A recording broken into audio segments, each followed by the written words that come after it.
어린아이 같은 우리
이 시간 예배에 함께 하시는 만수교회 성도님과 그리고 영상을 시청하시는 모든 분들을 환영하고 축복합니다.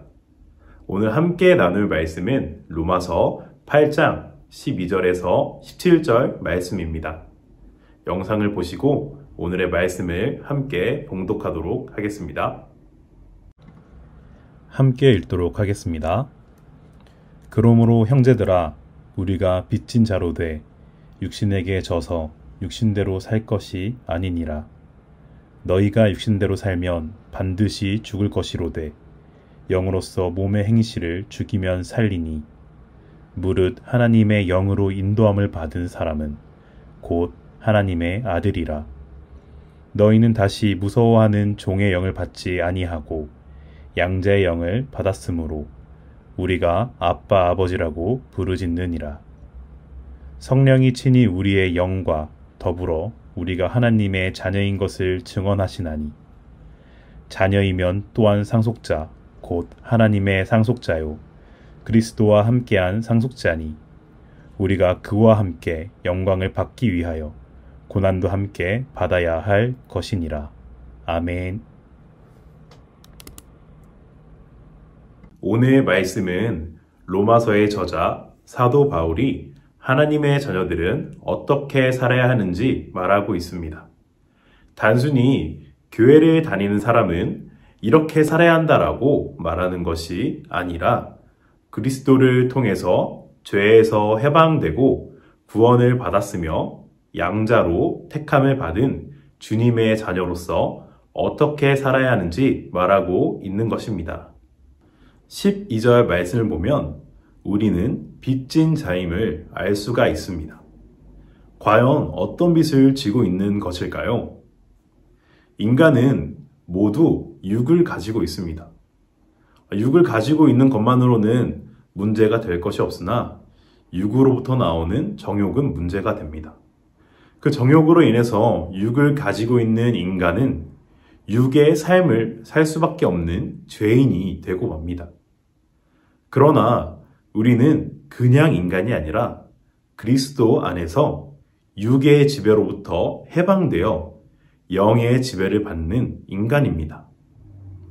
예수 그리스도께서는 저희를 육의 지배로부터 해방시키기 위해서 십자가에 못 박히셨으며 우리가 육에 진 빚을 십자가에서 모두 갚아버리셨습니다. 따라서 12절에서 사도 바울이 말하는 빚진 자라는 표현은 하나님의 은혜에 빚진 자가 되었다는 것입니다. 또한 육신대로 살지 말라는 것은 하나님의 은혜에 빚진 자처럼 살라는 의미이기도 합니다. 그렇다면 성도님들, 세상의 눈으로 바라보았을 때 빚진 자들은 어떻게 살아갑니까? 아마도 그 빚을 갚기 위해서 수많은 노력들을 할 것입니다. 빛의 크기에 따라서 눈을 뜨고 감을 때까지 혹은 눈을 감고 나서도 헤어나오는 것이 쉽지 않을 것입니다. 마찬가지입니다. 하나님을 믿는 성도 역시 하나님의 은혜를 갚기 위해서 같은 노력을 해야 합니다. 우리가 하나님께로부터 받은 구원의 은혜를 우리의 노력으로 전부 다 갚을 수는 없겠지만 조금씩 갚아가는 방법은 있습니다. 바로 은혜에 합당한 생활을 하는 것입니다. 하나님의 뜻에 굴복하고 순종하는 생활을 하는 것입니다. 세상에서 빚진 사람들은 채권자에게 묻지도 따지지도 않습니다. 자기 마음대로 할 수도 없습니다. 그런데 사람들은 가끔 하나님 앞에서 망각을 하곤 합니다. 자신의 뜻을 내세우기도 하며 하나님과 동등한 위치에서 거래를 하듯 합니다. 바울이 말하는 하나님의 자녀들의 삶의 모습 첫 번째, 하나님께 빚진 자로서 하나님께 굴복하고 순종하는 것을 잊지 마시길 바랍니다. 그런데 13절을 보면 바울은 다시 한번 경고하듯 말합니다. 하나님께 굴복하고 순종하며 사는 것에서 한 가지 더 추가하여 몸의 행실을 죽여야 한다고 말하고 있습니다. 육은 죄를 의미합니다. 그렇다면 13절에 나오는 육과 몸의 행실과 육의 행실은 어떻게 다를까요? 여기서 말하는 육은 육이 죄의 지배를 받는 인간의 존재를 말하고, 몸은 여러 죄악과 유혹 속에서 세상을 살아가야 하는 실존적인 인간을 말합니다. 그리스도인은 예수 그리스도로 인해 육에서는 해방이 되었지만, 그러나 아직도 여전히 세상 속에서 몸으로서 살아갑니다. 다시 말해서 인간을 올가매는 육의 지배는 끝이 났지만 우리는 여전히 몸의 행실을 할 수 있다는 것입니다. 몸의 행실이란 그리스도인이 죄로부터 해방된 존재이지만 아직 몸으로 사는 동안 실존적인 삶의 유혹은 여전히 계속된다는 것입니다. 유혹이라는 것은 너무나도 다양합니다. 누군가에게는 아무렇지 않은 것이 누군가에게는 너무나도 달콤하게 느껴지듯 세상에는 수많은 유혹들이 존재합니다. 쾌락을 추구하는 무절제하고 감각적인 욕망, 그리고 세상적이고 헛된 소망, 끊임없는 욕구 등이 넘쳐나는 이 세상 속에서 죄된 행실을 죽이면서 몸으로 살아야 할 실존적인 상황에 있다는 것입니다. 그래서 바울은 말합니다. 아무리 그리스도인이라고 해도 우리가 그리스도를 통해서 육으로부터 해방되었음에도 불구하고 이러한 몸의 행실과 싸워야 하는 삶의 책무를 가지고 있다고 말하고 있습니다. 몸의 행실과 부딪히고 죽이는 과정에서도 분명 하나님과의 교제가 이루어질 것이며, 죽이고 나서와 그리고 그 기쁨 가운데도 하나님과의 교제가 이루어질 것입니다. 이것이 바로 바울이 말하는 하나님의 자녀들이 가져야 할 삶의 모습 두 번째입니다. 14절을 보면 이렇게 몸의 행실을 죽이고 하나님과 교제하며 사는 사람이 하나님의 자녀라고 말합니다. 8장 21절을 보면 피조물도 썩어짐의 종노릇한 데에서 해방되어 하나님의 자녀들의 영광의 자유에 이르는 것이니라 라고 말씀하십니다. 하나님의 자녀의 가장 큰 특징은 바로 자유입니다. 이러한 그리스도인의 자유는 반드시 실존적인 행동에서 우리가 살아가는 세상 속에서 영의 열매를 맺는 방식으로 나타나야 합니다. 갈라디아서 5장 18절에서 25절의 말씀을 보면 하나님의 영은 그러한 자유를 주며 또 열매를 맺게 하는 힘이라고 말합니다. 그러므로 성령의 인도를 받는 하나님의 자녀, 그리스도인이라고 하면서도 그 자유를 가지고 몸에 행실을 죽이지 못하고 따른다면 그것은 진정한 의미에서 하나님의 자녀라고 할 수 없을 것입니다. 세 번째로 하나님의 자녀들이 가져야 할 삶의 모습은 하나님을 아빠라 부를 수 있는 신뢰와 자유를 가져야 합니다. 15절 말씀에 다시라는 말은 그 당시에 로마교회의 성도들이 과거에는 그리스도인의 자유를 누리지 못하며 무언가의 종처럼 매여 있었다는 것을 상기시키는 말입니다. 그러나 그리스도를 통해서 구원받고 그리스도를 믿는 성도들은 양자의 영을 받았음을 말씀을 통해서 알 수 있습니다. 여기서 말하는 양자는 헬라어로 위오세시아라는 단어인데 아들의 신분을 의미합니다. 따라서 과거에는 우리가 육으로 인한 죄의 종이었으나 하나님께서 아들의 신분으로 받아들이셨기 때문에 우리는 하나님의 자녀로서 권리와 자유를 누릴 수 있다는 것입니다.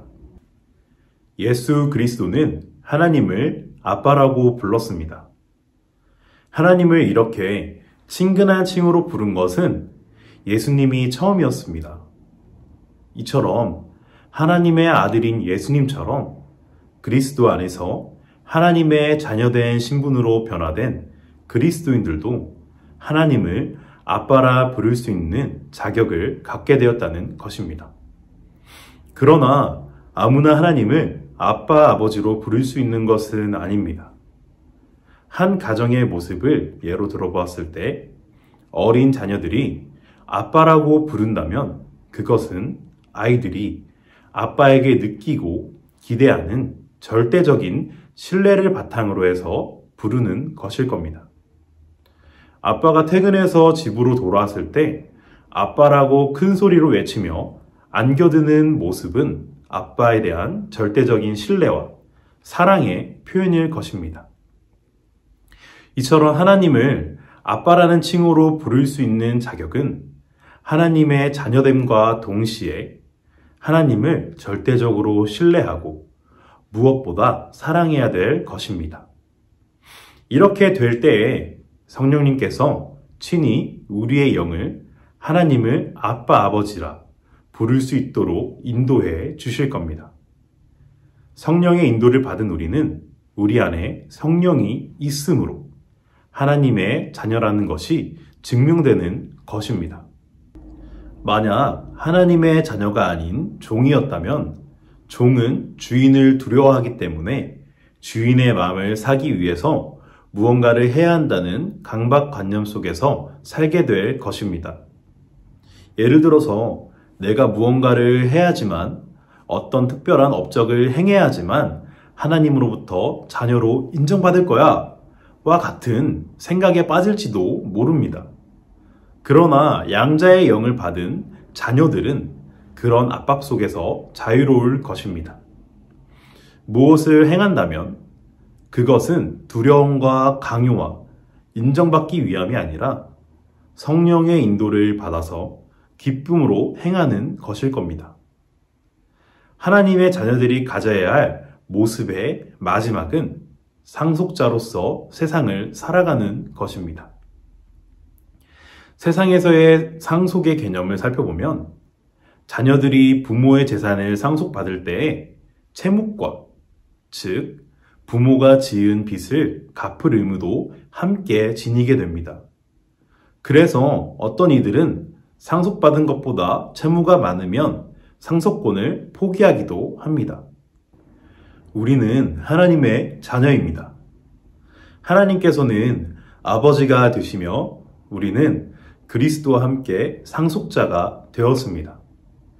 그리스도인들이 상속으로 받을 것은 세상의 것처럼 재산이 아닙니다. 바로 하나님께서 베푸시는 구원입니다. 그러나 예수 그리스도께서 하나님의 구원을 상속받은 것은 십자가의 고난과 부활을 통해서였습니다. 그렇기 때문에 그리스도인들도 그리스도처럼 그리스도와 함께 고난을 통해서만 구원을 상속받을 수 있습니다. 그리스도와 그리스도인들은 고난의 공동체이며 동시에 구원에 함께 참여하는 영광의 공동체입니다. 누가복음과 요한복음에서도 찾아볼 수 있듯이 예수님께서는 평소 제자들에게 그들도 당신처럼 미움받고 고난당할 것을 예고하셨습니다. 또한 사도 바울도 사도행전 14장 22절에서 우리가 하나님 나라에 들어가려면 많은 환난을 겪어야 할 것이라고 했습니다. 그러므로 그리스도를 따르는 성도들은 자기 희생과 고난을 필연적으로 감수할 각오가 되어 있어야 합니다. 그러나 그리스도인으로서 그리스도의 고난에 동참하는 것에 대해서 전혀 두려워하실 필요가 없습니다. 왜냐하면 죄의 종노릇을 할 때는 홀로 싸웠지만 이제는 우리 안에 거하시는 하나님의 영이 우리를 위하여 싸우시기 때문입니다. 우리는 전지전능하신 하나님의 자녀입니다. 그렇기 때문에 승리는 이미 확실합니다. 예수님께서는 죄와 죽음까지도 승리하셨습니다. 그런 예수님과 함께 운명을 함께하여 영광의 상속자가 되시기를 바라겠습니다. 말씀을 정리하겠습니다. 오늘 함께 나누었던 4가지의 모습이 그리스도의 새 생명을 받고 성령으로 사는 성도들이 갖춰야 할 삶의 자세입니다. 그렇다면 현재 성도님들께서는 하나님의 자녀됨으로써 이 원리 속에서 살아가고 계십니까? 오늘 이 시간을 비롯하여 우리의 영적 상태를 성찰해 보시기를 바라며 그리스도의 은혜 가운데서 성령의 인도하심을 따라 살아가는 만수교의 모든 성도님들이 되시기를 소망합니다. 다 함께 기도하겠습니다. 거룩하시고 사랑이 많으신 하나님, 저희를 구원해 주시고 자녀 삼아 주심에 감사드립니다. 주님께서 저희를 자녀 삼아 주심은 얼마나 큰 은혜이며 축복인지 모릅니다. 그 중에 제일은 하나님께서 자신을 저희에게 비추셔서 하나님을 바라보고 알게 하심이며 그리고 구원해 주심입니다. 이 구원의 은혜를 예수 그리스도와 함께 상속받는 주님의 자녀로서 예수님께서 가신 길을 함께 걸어가길 원합니다. 그 길이 때로는 기쁘고 행복하겠지만 그리스도께서 십자가의 길을 걸어가신 것과 같이 고난과 핍박이 있을 수도 있습니다. 그 고난의 길마저 마다하지 않고 함께 동참하게 하시고 무엇보다 그 과정이 하나님과의 교제이며 기쁘게 하는 길이 되게 하여 주시옵소서. 육으로 살았을 때는 너무나도 나약했지만 이제는 영으로 삶으로써 주님께서 동행하시니 두려울 것이 없음을 고백합니다. 세상 속에서 하나님의 자녀된 모습으로 살아가게 하시고 몸의 행실을 죽여 주님께 기쁨과 영광 돌리는 주님의 자녀되게 하여 주시옵소서. 감사드리오며 살아계신 예수 그리스도의 이름으로 기도드렸습니다. 아멘. 하늘에 계신 우리 아버지여, 이름이 거룩히 여김을 받으시오며 나라에 임하옵시며 뜻이 하늘에서 이룬 것 같이 땅에서도 이루어지이다. 오늘날 우리에게 일용할 양식을 주옵시고 우리가 우리에게 죄 지은 자를 사하여 준 것 같이 우리 죄를 사하여 주옵시고 우리를 시험에 들게 하지 마옵시고 다만 악에서 구하옵소서. 대개 나라와 권세와 영광이 아버지께 영원히 있사옵나이다. 아멘.